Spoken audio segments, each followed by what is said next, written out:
Mesa is just 150 miles from the U.S.-Mexico border, a location where more than 5,000 migrants, of course, have their sights on.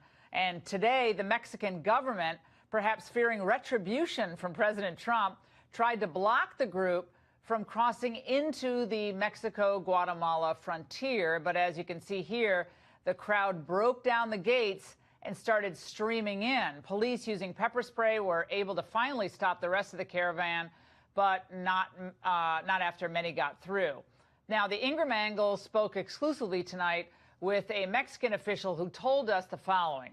The migrants are using women, and some pregnant, and children at the front of this line in an effort to intimidate the Mexican police. So obviously they're not going to use force against women and children.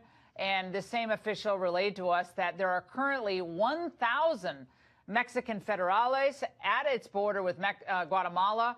Reinforcements are being sent in as we speak. And the police are telling this source that many of the people inside the caravan grew violent today, injuring 6 to 7 Mexican police officers who themselves have no weapons except shields, and they do have some batons if things get bad, and tear gas.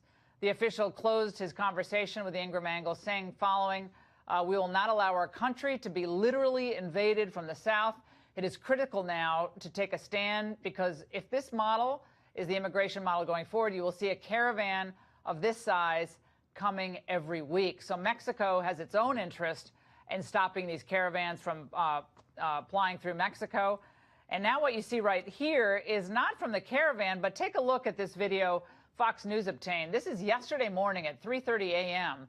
in Yuma, Arizona. Now you can see 4 different groups of illegals climbing over the border wall, dropping right into the United States. And as President Trump said last night, this could be the election of the caravan. And I wanted to bring in right now former House Speaker Newt Gingrich. Newt, thanks for being here tonight. A big night. Let's start with this caravan issue. The president said this could be the election of Kavanaugh and the caravan. Kavanaugh, we understand, because of fairness and due process, and men feel like they're being targeted unfairly. Why is this caravan issue important both to Mexico and, of course, to the United States? Well, the caravan brings into vivid attention that the Feinstein open borders bill and that Speaker Pelosi's attitude about immigration are such big dangers to the country. The Gallup World Poll did a survey, and in Latin America and the Caribbean, there are 179 million people who would like to come to the U.S. 179 well, our country is 320 million, right? That's to be over half the population. Right. And what we have to confront is exactly what that Mexican official said. If we're not prepared to stop this caravan, how big will the next one be? How many will there be? And I think this puts Democrats, frankly, in a very difficult box. They don't like to control the border. They don't like to stop immigration. In fact, Stacey Abrams, the Democratic candidate for governor of Georgia, said she regarded the undocumented and the documented as equal. So she's basically saying, if you get here illegally, you're part of her majority coalition. San Francisco's passed a rule that allows people here illegally to vote. So the Democrats are now caught in that as people watch this. These are devastating images, Newt. Well, look at these images. They're devastating. You talk about mobs versus jobs. You're seeing exactly the kind of mob behavior that the Democrats have led to. About 2 blocks from here, Newt, there's a homeless shelter. Any given night, there are individuals outside waiting to get in. There are not enough beds. They're on the streets. They're destitute. Many of them former military. They're veterans, down on their luck, some with mental health issues, some not, some just down on their luck. A lot of, I think, Americans, and I noticed this on radio today, they give to various organizations, international organizations that help children in need, including in Central America, like Food for the Poor, all these great organizations. They say, look, we have a lot of problems here. We're compassionate people. We do not want to feel like we're bad people or horrible people because we don't want to say anyone who wants to come in can come in.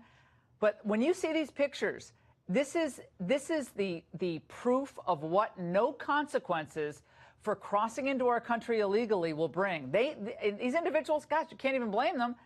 They know if they get a foothold into the United States, Newt, what happens? Well, look, they're carrying the Honduras flag. Right. This is an invasion.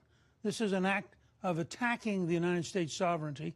And the fact right now, Mexico, and I want to thank the Mexican officials and the Mexican police who are putting their lives on the line and getting a lot of grief from leftist politicians who are happy to give Trump a pain in the you-know-what over this issue. Well, I think actually this is the best Mexico's ever been. Ever. I attribute that to President Trump and Secretary Pompeo, but also I think to the Mexican government beginning to realize that this is going to be a crisis. You can't have thousands and thousands and thousands of people decide to break the law and have any expectation that civilization is going to withstand it. I want to hear from Mike Pompeo addressing the issue of women and children being used, Newt, as a type of human shield. Let's watch.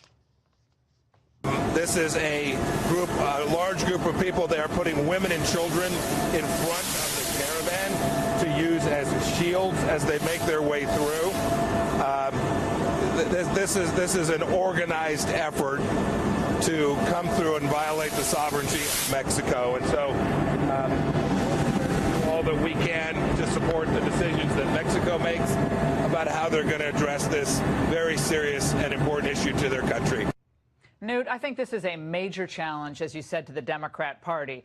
They have embraced open borders. They have welcomed in low-skilled workers, low-wage workers, as have some Republicans. Let's be very clear about this over the years, because it keeps wages down, and a lot of businesses are happy with that. They get cheap labor, pay them cash.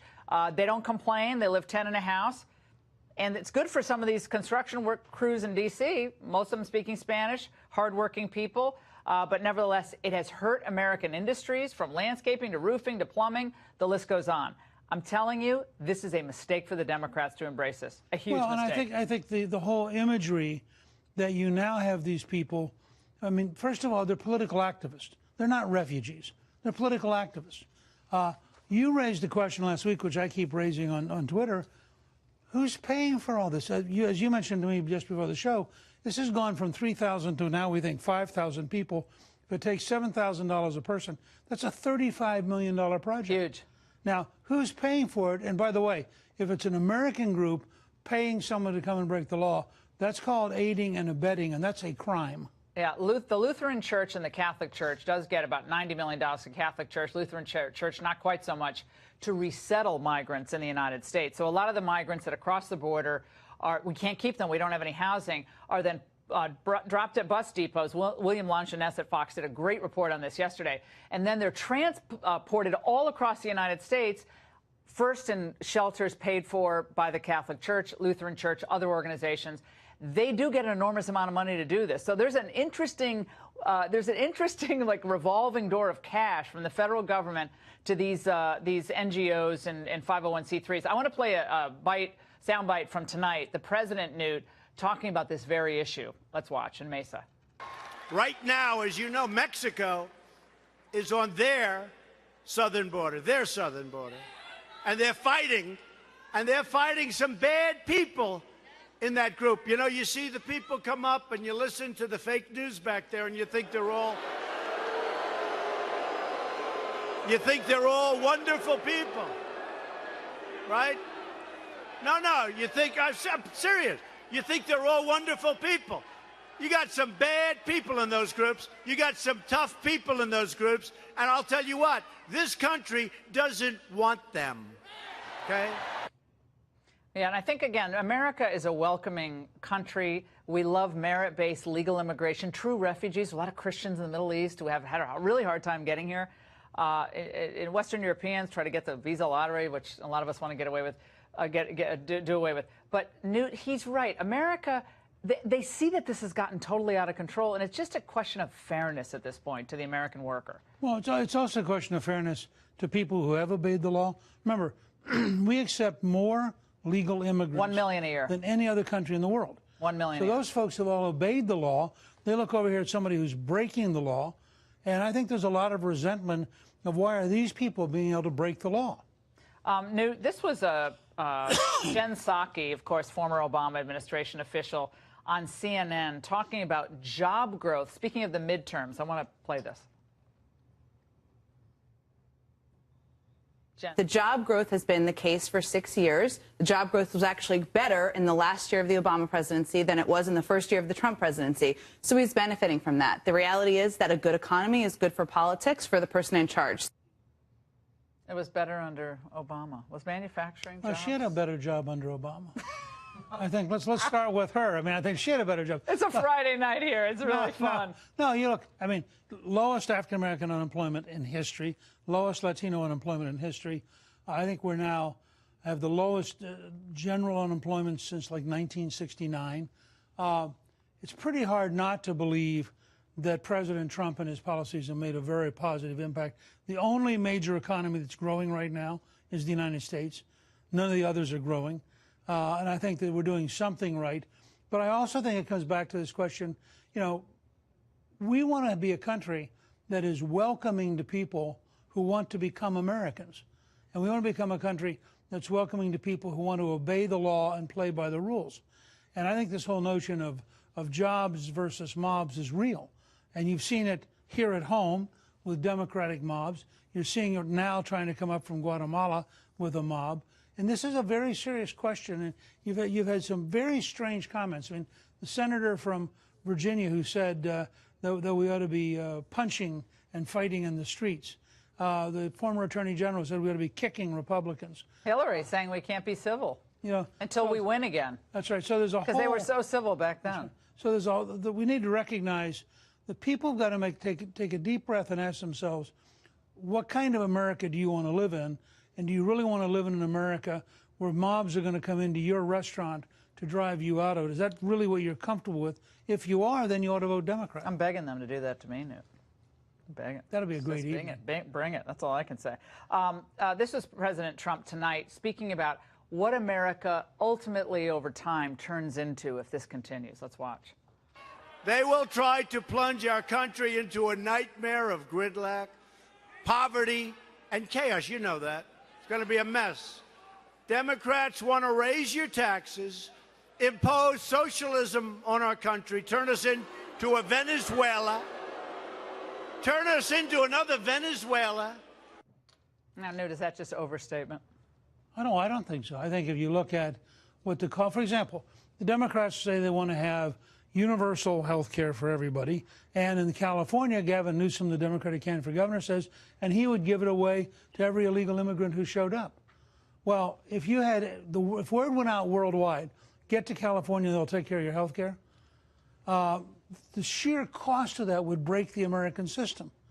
And I think we need to understand, these are folks who don't have a clue about the real world. What they're focused on is power. They want power over you and me. They want power to define how we're allowed to behave. They know nothing about creating jobs and nothing about economic growth. Well, the Democrats today are all up in arms because of President Trump's comments last night about the Gianforte. Well, he's my kind of politician, body slamming the reporter. They're saying, well, this is at a time when Khashoggi was murdered at the consulate in Turkey, and the president is sending a terrible message about freedom of the press at a time where the press was attacked, obviously, in this murder. Yes, and I think that the press will always be highly sensitive. You don't notice when we talk about how dangerous it gets, how often the press are prepared to say that it was the Republican whip, Steve Scalise, who was shot, that it has been Republicans recently in Nevada who've been beaten up, that it was a Republican headquarters in New York that Antifa destroyed. You don't see much understanding in the press about the level of oppression from the left. Joaquin Castro, who's considered one of the shining bright lights in the Democrat Party, he's a congressman from San Antonio. He said this about Jared Kushner. Let's watch. Let me get to the point that I think is most disturbing right now.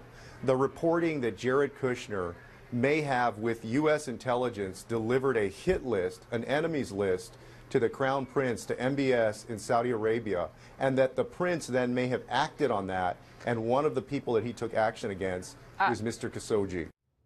So Jared Kushner basically ordered a hit? That particular comment is insane, literally insane.